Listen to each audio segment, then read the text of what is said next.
I'm Pastor Theron. Welcome to church where you are in your Wednesday Bible study. Thanks for joining me. In the last video, we began a study into Hebrews chapter 11, commonly called the faith chapter, and containing the people's names that we often refer to as the Great Hall of Faith. And so today I'd like to continue in that study of Hebrews chapter 11. And in Hebrews chapter 11, beginning in verse 4, it says this: By faith, Abel offered God a better sacrifice than Cain did. By faith, he was commended as a righteous man when God spoke well of his offerings. And by faith, he still speaks, even though he is dead.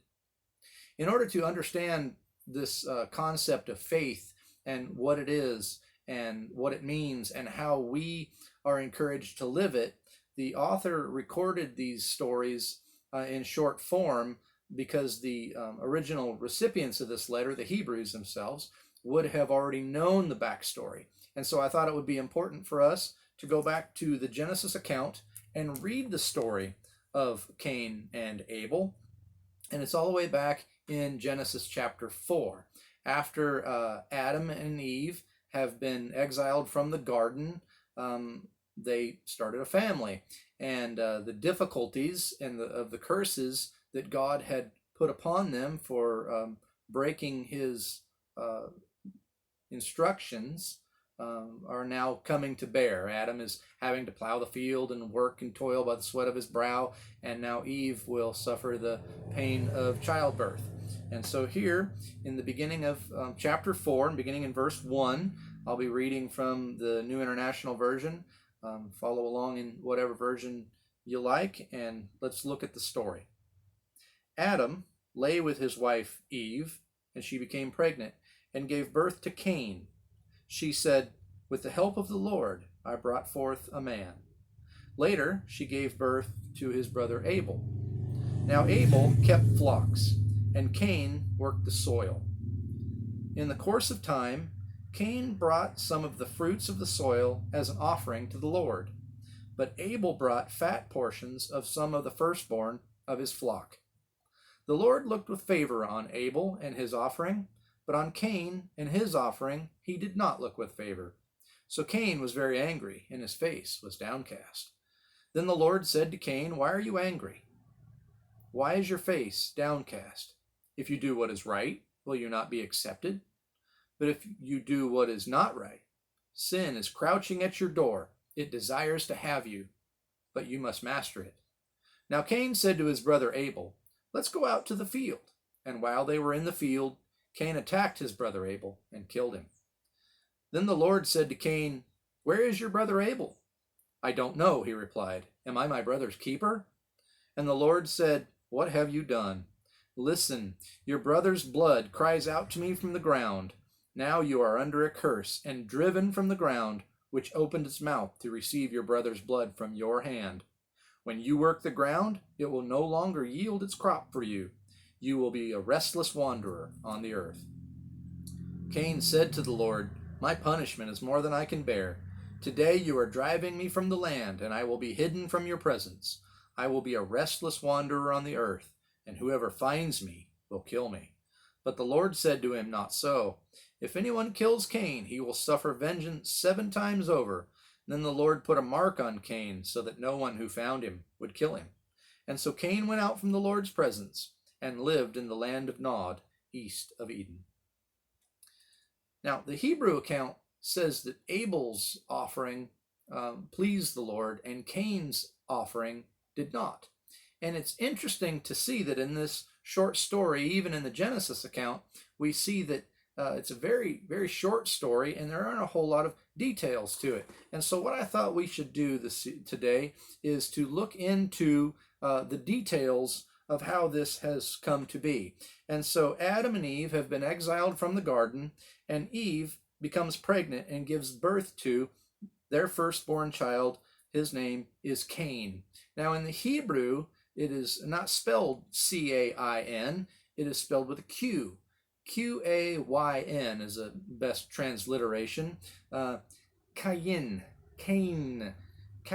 something like that. And it's a play upon a verb which is kana, Qana, kana. And kana as a verb means to get something or to acquire something. It means that to procure something, to gain a possession of some kind. And Cain's name is a play off of this verb. And so what Eve says is, with the help of the Lord, I have brought forth a man. Or in another version, it says, I have accepted a man. And that is his name. I have accepted a man, accepted there, to gain, to acquire, to possess, to procure. It means the kana. And so she called him, or they called him, Cain, Cain, play off of the verb kana.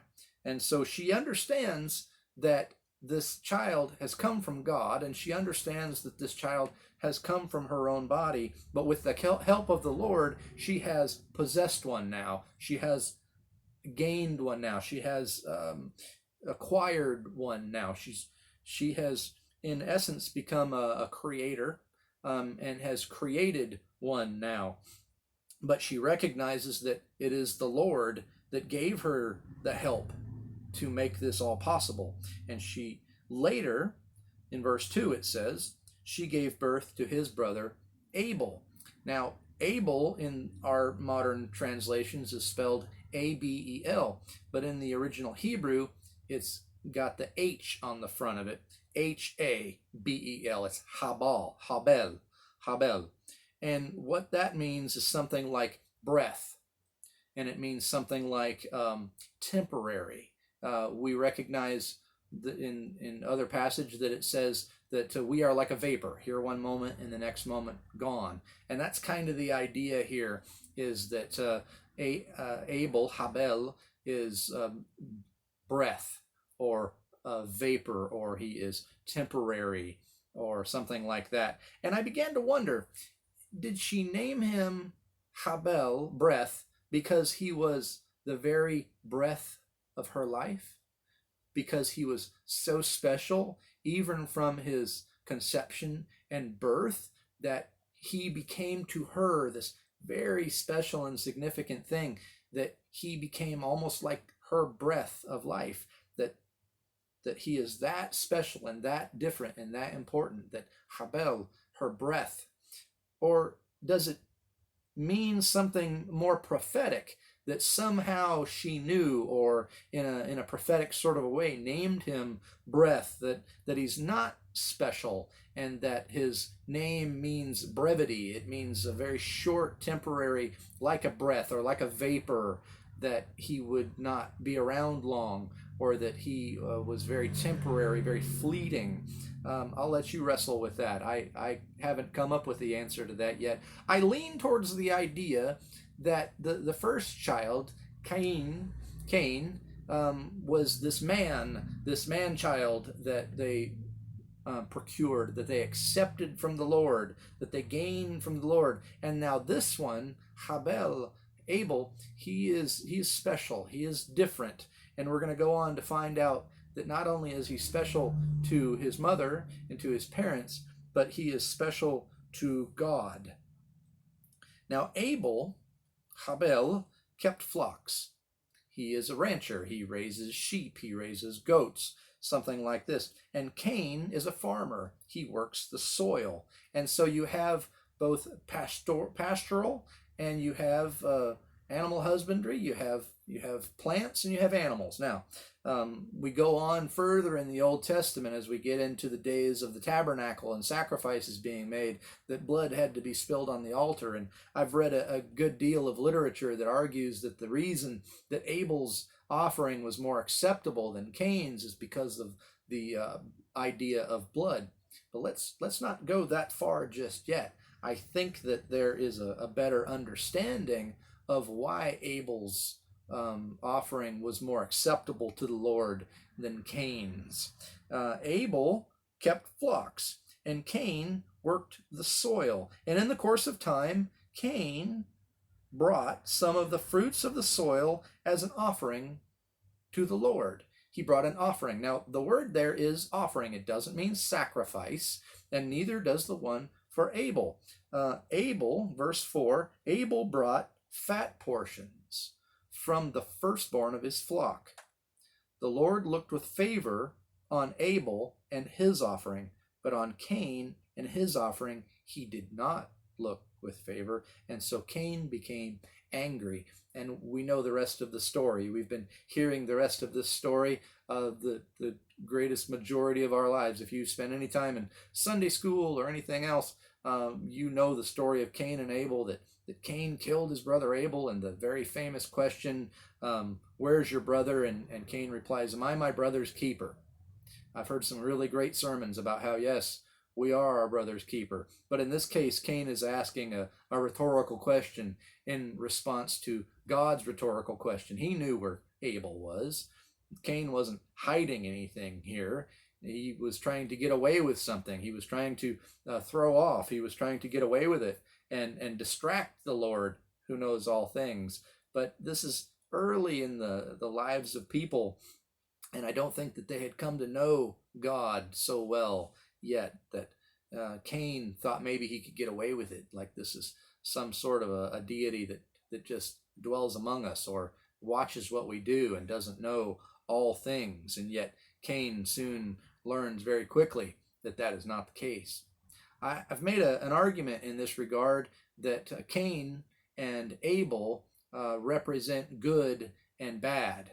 Cain representing wickedness and unrighteousness, and Abel representing righteousness and faithfulness. And I've even gone so far as to say that the two dwell within us, the duality of mankind, if you will, that within each of us there exists the ability to do harm and the ability to do right. And here we have it in its earliest form. The first children born upon the earth to Adam and Eve represent that which is righteous and that which is not. We have that within ourselves. Not to say that we take on their sin or that we take Adam and Eve's sin, but that it exists within us, this duality of mankind, both the propensity for wickedness and the ability for good. And so Cain has this argument with the Lord and says, am I my brother's keeper? And God says, the blood of your brother cries out from the ground. Now you are under a curse, in verse 11, and driven from the ground, which opened its mouth to receive your brother's blood from your hand. And so now when you work the ground, now Cain was a farmer and he worked the ground. That's how he is known here. And so now if he attempted to work the ground, it would not produce crops for him any longer. The ground is further cursed, even further than it was cursed for Adam, who was originally tasked with caring for the Garden of Eden. And when they sinned, they had to be exiled from the garden. They had to be removed from the garden. And God put a curse upon Adam that only by the sweat of his brow and the toil and work of his hands would he work the ground to produce food for himself and his family. And so here now the curse goes even further for Cain, that not only would he have to work the ground, but if he did, it wouldn't produce a crop. And so God made him a restless wanderer on the earth. What was he looking for? I assume he was looking for some sort of peace. He was looking for some place to be content and settled. And he said to the Lord, my punishment is more than I can bear. Today you are driving me from the land, and I will be hidden from your presence. I will be a restless wanderer on the earth, and whoever finds me will kill me. But God said no, and he put a mark on Cain so that Cain would not be killed, and if he was, there was a curse against the person, and he goes on that might kill Cain. And Cain went out from the Lord's presence and lived in the land of Nod. And oddly enough, Nod means wandering, and so you have a wanderer in wandering east of Eden.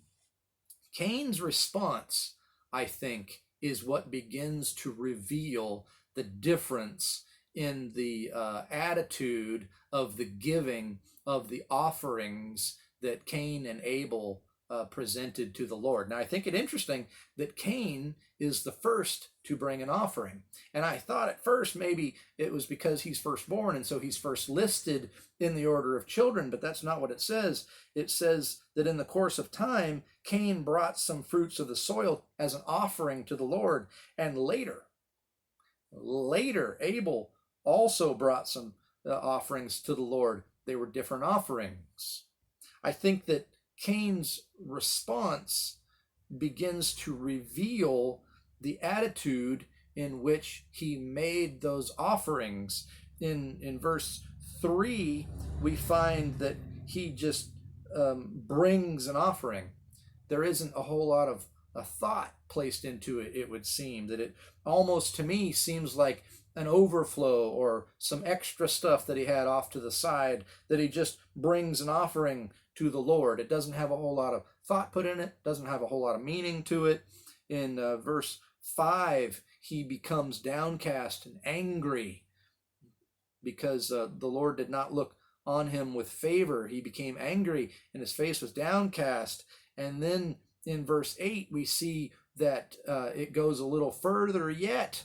And Cain says to his brother, let's go out in the field. And now we have jealousy and we have deception. What we have shaping up here is premeditated murder. It wasn't an accident. He lured him out in the field. Cain lured Abel out in the field with the intent and purpose of killing him, and did just that. And so now we have not only a deception, but also murder. And then in speaking to God, God says to him, where's your brother Abel? And Cain says, I don't know. Yes, you do. You know exactly where you left him. He says, am I my brother's keeper? And he begins to reveal his true nature. His very character is corrupt. How then would he present an offering to the Lord? Would it be freely given, or would it be begrudgingly brought to the Lord? Cain then, verse 13, is alienated from God, but he says, my punishment is more than I can bear. And that seems to be that he feels this idea that it's too much for him, that in his own self-interest, it's more than he wants to deal with.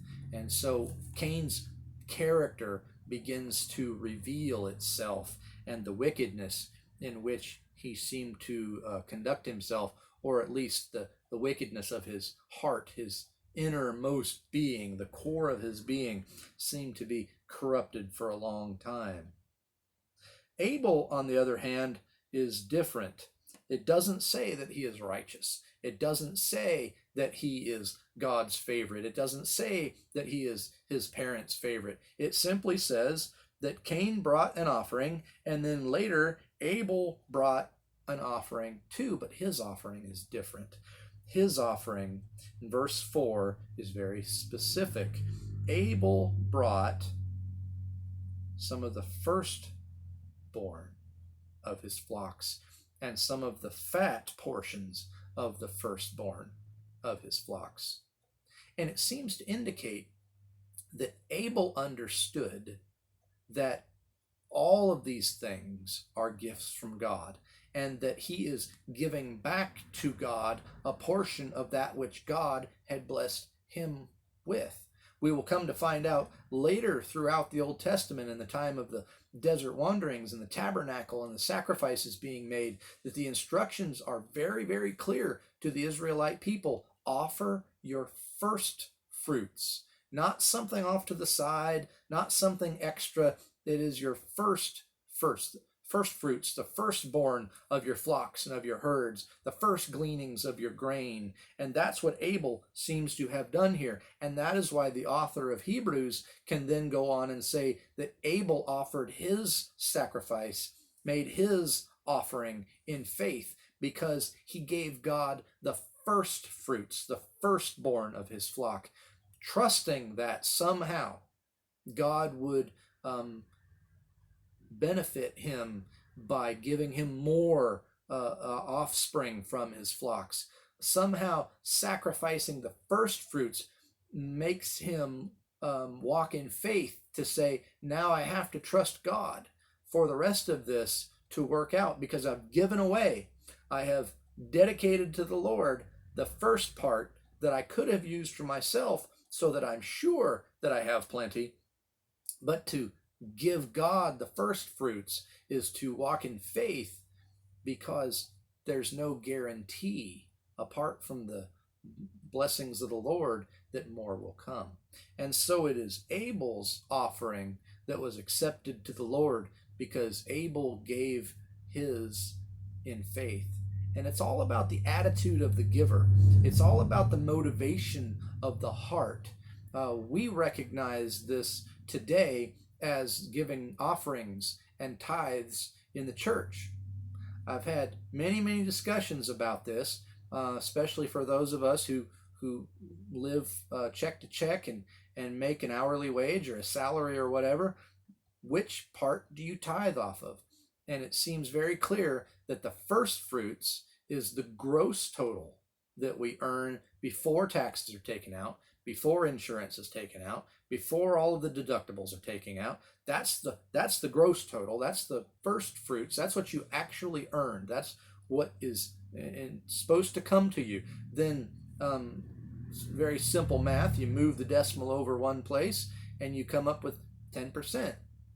What I usually do is I move the decimal over one place and round it up to the next dollar because I'm of the firm opinion that you can't outgive God. And so there are people that take it even further than that. In sometimes, and even now, I've begun to re-implement it, not to round it up to the next highest dollar, but to round it up to the next $5 or $10 mark. So if you have a check for some amount and it ends after the decimal, there is change in that. Round it up, put it in the plate, at church, or however you give your offering, your tithe. Now offerings are different. A tithe is the 10% of your earnings. An offering is an extra above and beyond the tithe. That's the way I've always interpreted that, and that seems to be what Abel did here in his striving to live by faith and walk by faith, and is recognized for doing so in the book of Hebrews, that he gave of his first fruits. But then there are people who do even more than that. And I've heard stories of people, the one that comes to mind is Sam Walton, the founder of Walmart and Sam's Club, who promised the Lord that he would give God 90% and he himself would live on the 10%. And I don't know if that has translated into the great success that Walmart and Sam's Club has had through the years, or if it's just really good marketing. But I have to believe within my own heart and mind that God blessed that sacrifice that he made all those years ago, that promise that he made all those years ago to walk in faith, to have enough out of the 10% of the earnings. Walmart wasn't always as big as it is now. I can imagine those first few times a shaky hand wrote out that check for the 90% rather than the 10, and to live on the 10 himself. But here we have a really great example of a man recognized in Hebrews chapter 11 as living in the hall of faith, the faith chapter, Hebrews chapter 11. And here is the story behind it. The story of Cain and Abel.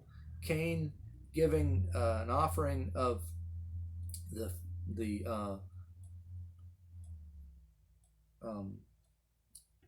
crops that he grew, and Abel giving some of the first fruits of the flocks that he raised.